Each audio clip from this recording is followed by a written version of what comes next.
So here we have the Hyundai Tucson. I'm going to start off by showing you around the outside of the car, and then we'll hop in and run through some controls on the inside. But from the outside, you can see it's a 5-door car with alloy wheels.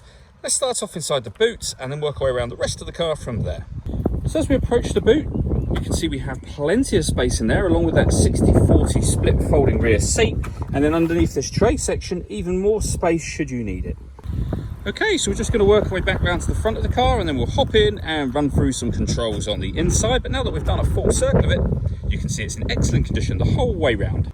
Just briefly before we climb in, I think it's well worth seeing the interior from this exterior point of view. There's plenty to run through on the dashboard, so let's hop in and we'll do that right now. Okay, now that we're inside the car, we're going to start with the dials. On the left-hand side, we have the rev counter, and on the right-hand side, the speedometer and fuel gauge. In the middle, you can see the total miles for the car, which are 8,045.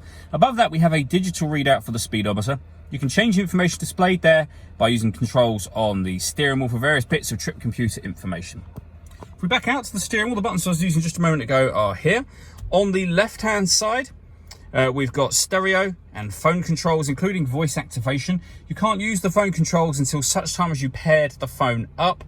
And that is done over in the central area just here by hitting the phone button and then using the numbers that correspond with what you want to do up on the screen. At this point in time, we're going to cancel. When it comes to music, we have the radio, of course, and you can see we have DAB, FM, and AM radio all available to us. If you want to listen to your own music, you can do that via the media button. Nothing is connected at the moment. You can connect up an auxiliary device, a USB device, and you can stream your music wirelessly via Bluetooth audio as well. So plenty of ways to listen to your music in this car. The main volume for the stereo is just there on the left. Working our way down, we have the air conditioning. So you can determine the fan speed, temperature, direction you'd like the air to be distributed in. That button turns the air conditioning on and off. And down here, you can recirculate the air that's in the car or bring in fresh air from outside the car. And depending on which one of those you want to do, you can flip between them really easily.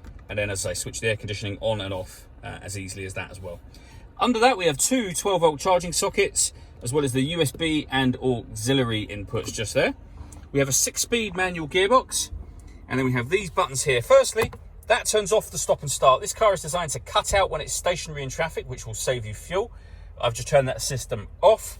And this one will turn on and off the downhill brake control. And you'll know it's on because you'll get a little green symbol come up to the right-hand side of the speedometer and then off again. All that leaves me to say is thank you for taking the time to watch this video.